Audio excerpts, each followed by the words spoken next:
Bienvenidos a este video. Mi nombre es Eileen Palma Matute, estudiante de la Universidad Nacional Autónoma de Nicaragua en Managua, y hoy les estaré hablando sobre la fisiología renal del ejercicio.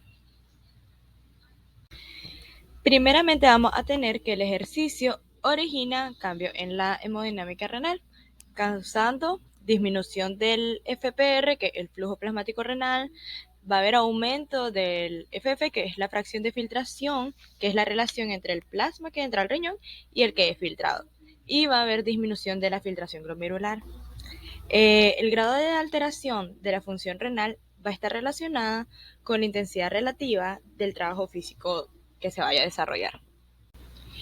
Tenemos que el flujo sanguíneo renal en reposo, cerca del 90% de la sangre que llega al riñón pasa por el glomérulo, siendo el 20% de este débito total filtrado.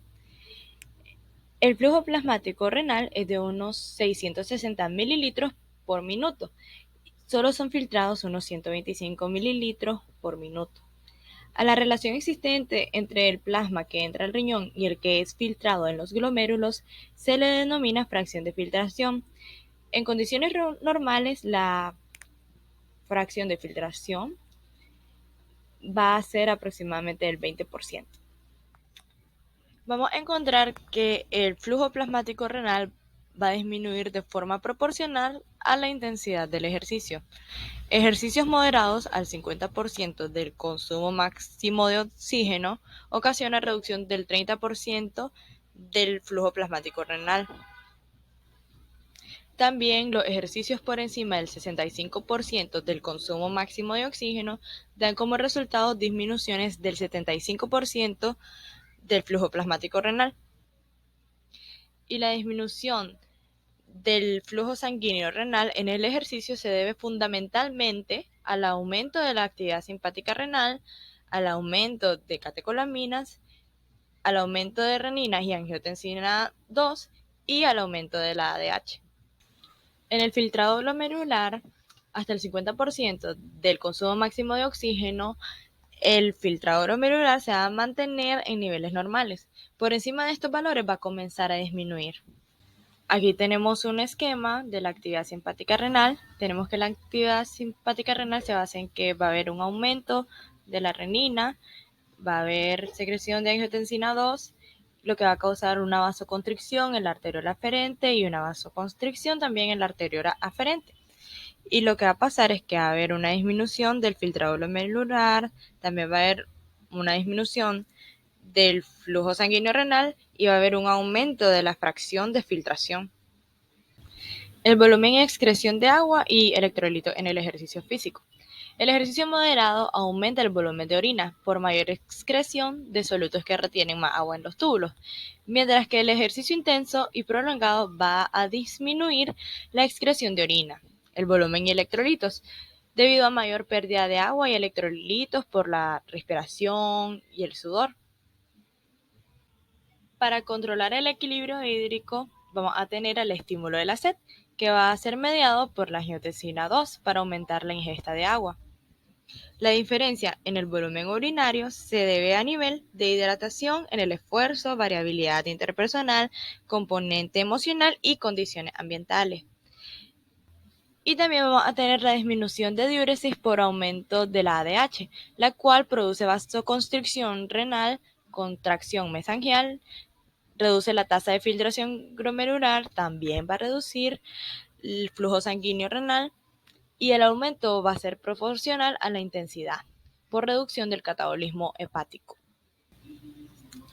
Bueno, tenemos que el ejercicio intenso y prolongado reduce la excreción urinaria de electrolitos, como podemos ver en el esquema. Vemos los electrolitos, el sodio, el potasio, el cloro, el calcio y el fósforo.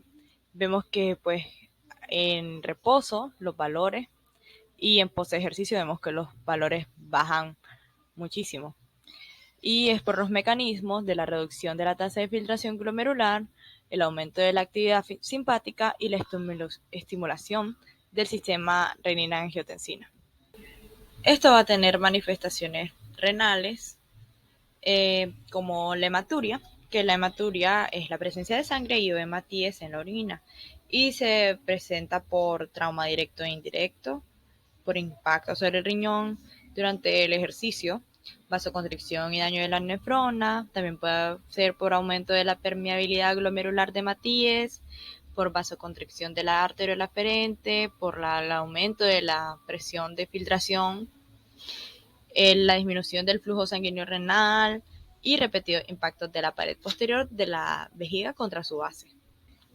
También podemos tener proteinuria, que la orina normal contiene una pequeña cantidad de proteínas, pero durante el ejercicio estos niveles pueden aumentar.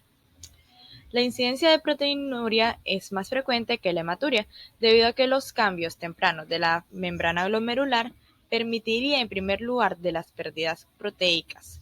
Con el estrés progresivo, estos cambios aumentarían y permitirían el paso de Matías. Tenemos que la proteinuria post-ejercicio se va a relacionar más con la intensidad del ejercicio que con la duración. Entre otras manifestaciones renales, vamos a tener cristaluria, pH urinario, densidad urinaria, glucosa, cuerpos cetónicos y eliminación enzimática urinaria. En las adaptaciones al entrenamiento, las personas entrenadas tienen respuestas renales menores y menos agudas al ejercicio que las que no entrenan normalmente. Hay una reducción del flujo sanguíneo renal, de la filtración glomerular y de la formación de orina en los individuos bien acondicionados físicamente. Los individuos no entrenados tienen una tendencia mayor a la excreción de proteínas en la orina. Eso es todo y muchas gracias por su atención.